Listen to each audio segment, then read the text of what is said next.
Looks still good, you know. I'll touch up the paint a little bit, but I mean, it should be working fine. That was an unmanned weapon. A prototype. No I made shit. it myself. Who are you? I work here. Well, used to, anyway. Name's Huey.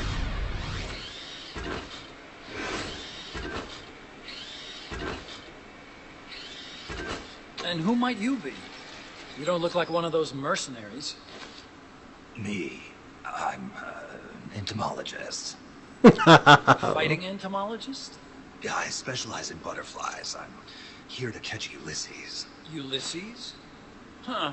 I didn't think they lived in Costa Rica. Morphos, maybe? That's it. Need to get some before the Washington Treaty goes into effect. Says here Morphos aren't covered under the treaty. Must have slipped my mind.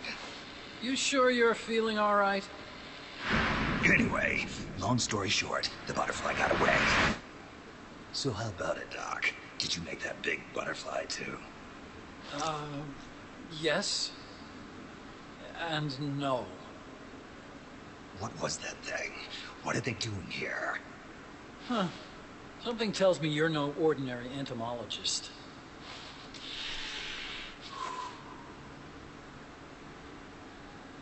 The nukes were loaded on that machine. The project's entering its final phase. Project? That's right. The thermonuclear warheads they brought in, the bases scattered throughout Costa Rica, the mercenaries, the AI weapons, the research we were conducting here. It's all for this. Metal Gear? We used this facility to develop unmanned weapons. Unmanned? Robots. The one you just fought was a pupa. There's also a flying type called chrysalis and a treaded type, the cocoon. Okay, so all named after insects that morph and all that stuff.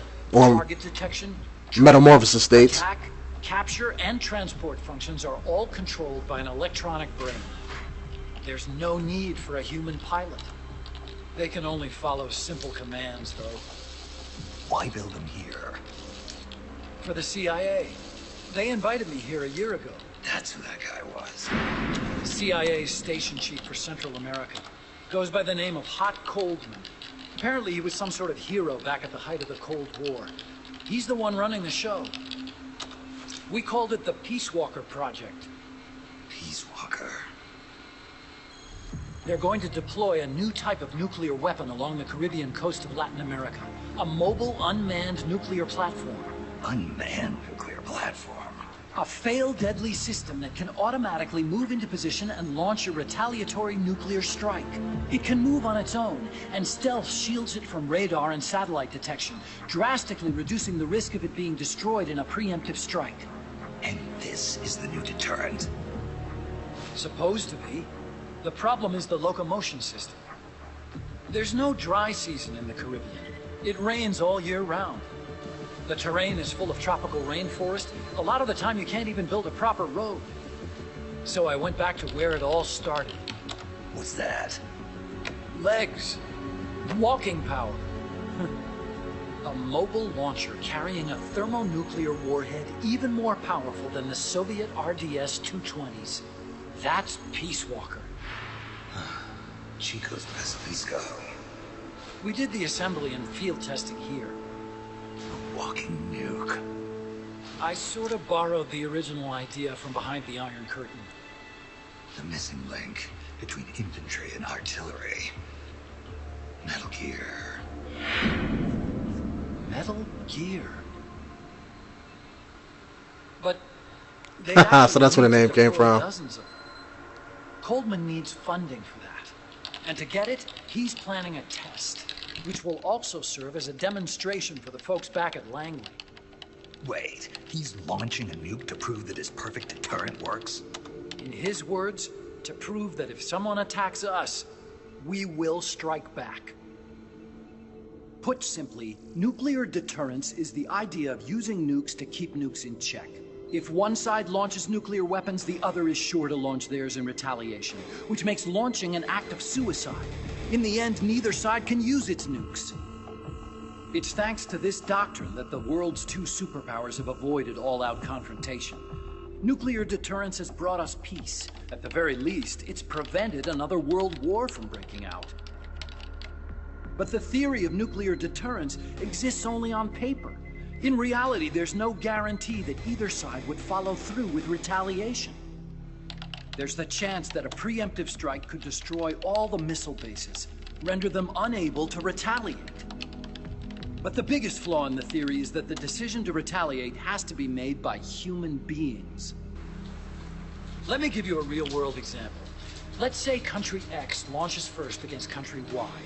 If the people in charge of Country Y are like you and me, they're not going to be able to retaliate, knowing that they're effectively ending all human life. So then the weak link in nuclear deterrence theory is the uncertainty of retaliation. Bingo. And that creates a loophole Country X can exploit to launch the first strike. Which is why we designed the system to be unmanned. With Peacewalker, retaliation is certain. It chooses the appropriate target and launches a retaliatory nuclear strike every time, without needing human input to make the call. Launching a nuclear strike against Peacewalker is tantamount to pushing the launch button against yourself. It closes the loophole in nuclear deterrence theory, rendering our friends in Country X completely unable to launch. What Coldman is saying is that to achieve this goal, we need to demonstrate that retaliation will be carried out by a machine. He will launch his nuke. And then his version of deterrence will be complete. And you believe him? I believe in peace through nuclear deterrence. Why? My father worked on the Manhattan Project. He put his whole life into that research. And all it created was this illusion of peace called deterrence. So who is Huey, like Otacon's father? Unable to walk. I had no choice but to face up to the nukes. But if they do end up launching, it'll all have been for nothing. They've got to be stopped. Where'd they take the warheads? To a base near the border. The final test is 5 days from now. Where's the base? You're gonna stop them? It's kind of a hike. And besides, there's a surefire way to halt the project.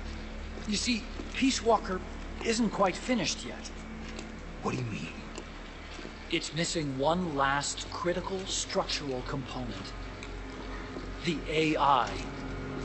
Its brain. The reptile pod, the electronic brain I was working on, can only follow commands like, go there, attack that. I guess you could compare it to the human cerebellum. But for nuclear deterrence to work, it must function in place of a human decision maker. It needs something to analyze the huge volumes of data coming in and select an appropriate target for retaliation. Hence, it needs the high-level decision-making ability of a cerebrum. A mechanical cerebrum. The hardware configuration is modeled on the human brain, similar to the pod I worked on, but its role is completely different. Where's it being made? A research lab to the north. An AI expert named Dr. Strangelove is developing it. Very hush-hush. Dr. Strangelove? Strangelove was recruited from the States, too. In the field of AI, there's no one better, that's for sure. But man, what a basket case. She hates everybody. Go to the lab and destroy Peacewalker's cerebrum. I'm pretty sure they haven't finished the final calibrations yet. I'll lend you my ID card. It'll get you through security at the lab. Oh, and one more thing. What's this? A letter of recommendation? Yeah, it's from me to Dr. Strangelove. Don't read it, okay?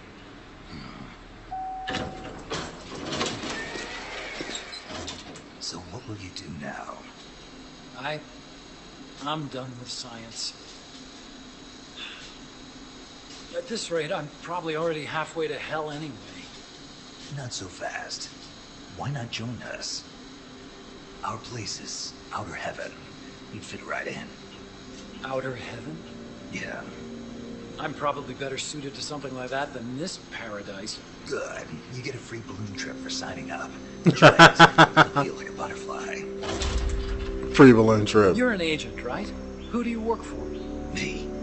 I was a Cold War tool, same as you. Now I'm not so useful anymore, so they cut me loose. I don't answer to anyone. Call me Snake. Snake. That name seems familiar somehow. Yeah, it's probably just deja vu. See that there? Beyond the cloud forest? See those ruins? Yeah. That's where you'll find Dr. Strangelove's lab.